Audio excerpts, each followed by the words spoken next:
Can they have that team success? We'll look at Oklahoma's national championship odds for 2025 coming up next here on Locked On Sooners.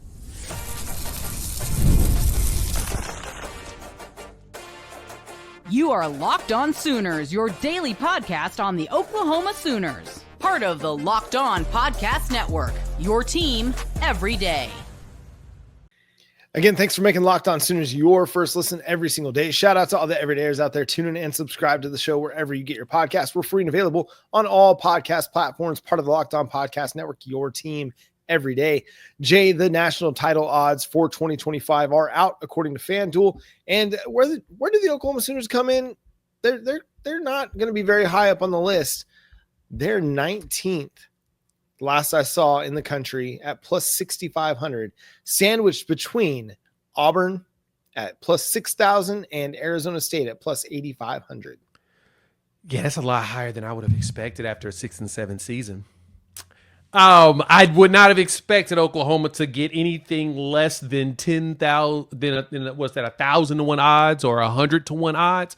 I would have not expected Oklahoma to be in the 65 range, especially around Auburn, Louisville, SMU, Florida, Miami, not too far in the range in that. And to be honest, it's probably the best value you're going to get on Oklahoma this entire season. So, of course, I'm going to go throw some money on it when I get to Vegas in March. Take advantage of this FanDuel number because that's actually pretty good, John. That tells me that Vegas has a cautious optimism to Oklahoma finishing in the top 25 next year, something we ain't done in like a year. It kind of falls in line with coming in at number 18 in on threes, way too early top 25, right? Where, Listen, I think that's right a little bit overrated. I didn't care for that. It seems like Vegas agrees. Oklahoma is one of the 25 best programs going into 2025. And listen, you might sit there and look at that number plus 6,500 and think, why would I put any amount of money on that thing? Look at where college football is going to be in 2025. To me, there is no distinct favorite. The thing looks as wide open as what we've had in some time. You know, Georgia isn't the same Georgia. I mean, it's going to be a good team, but you have Gunnar Stockton taking over for Carson Beck. What's that going to look like? Can Nico Iamaleava make a jump? Everybody's given Auburn a lot of love, but are they going to be significantly better than what they were last year going from Peyton Thorne to Jackson Arnold? Yep. Alabama is going to go from Jalen Milroe to Ty Simpson. Ohio State, they're losing Will Howard and Emeka Egbuka. Yeah. I mean, Travion Henderson, Quinshon Judkins, like losing a lot of talent, you know, Jack Sawyer, and they're the number one team in the FanDuel early national championship odds. And so, like, if you're looking for a value play, Oklahoma's not a bad one because to me, anything's on the table for the Sooners because it's all wide open. Yep.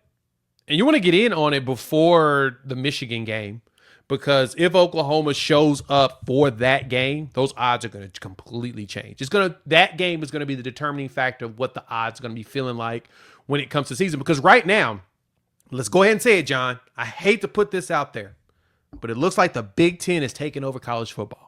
The Big Ten owns college football. If you listen to all of the talking heads out there, it's all Big Ten football. The SEC is dead. Kinda. But that's what everybody's saying right now. Yeah. So for Oklahoma, you beat a team that won a national championship 2 years ago. Doesn't matter how many players are gone or not. Right now, the Big Ten is the hot topic. If you win, if Texas beats Ohio State or if Ohio State knocks off Texas and then you beat Michigan, then you can expect Michigan to beat Ohio State later in the season. And that does nothing but propel you even further. So for Oklahoma, that second game of the season, if you're going to get on these odds, get on them before that game. Let's just run down the list of teams real quick. And you tell me where you feel good about a team. Okay. So Ohio State at plus 450. I feel like they're high. And Texas, I think it's only because so many people are leaving, like you said. Yeah. Texas plus 650. I think they're going to be good, but are they going to be, we're going to go all of a sudden and win the national title good? No, I don't think so. Maybe they'll prove me wrong, but I'm just not buying it just yet. And again, and it's not because I don't think Arch Manning's going to be a good quarterback. I think he's going to be a good quarterback. It's just That's a lot of turnover again that they're going to have to undergo, and you're expecting them to be better than what they were. Now, again, the offensive line turnover, John, is what's big to me. That's a lot of turnover. And then I'm looking at Oregon and again, Georgia. I think Georgia is probably a pretty solid play at plus 700. Penn State. Who's throwing the ball? Yeah. I mean, if they can get a similar kind of a performance out of Gunnar Stockton, like they got out of Stetson Bennett, where he's just managing the game and just not making mistakes, like Carson Beck became turnover machine.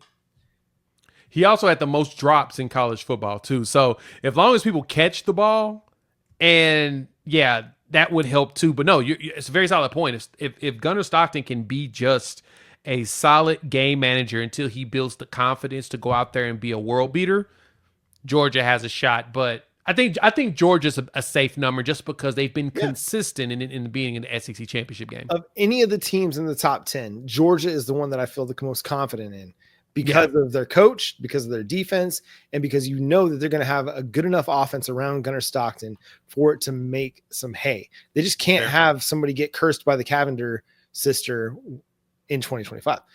Looking again, like Oregon, I don't know what Oregon's going to be with no Dylan Gabriel.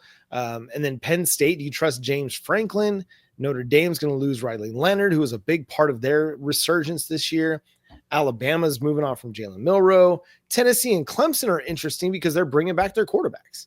Same thing with Penn State. Drew Aller is supposed to be coming back next year. So you've got, 3 quarterbacks there, and then Nussmeier of the LSU. Mm-hmm. Those 4, in a way, do make sense because of that component. Yep. Bring back your quarterback, probably bring back a lot of the offensive line, at least a good, sizable chunk of it. That's going to be where, I'm curious to how they can finish that out.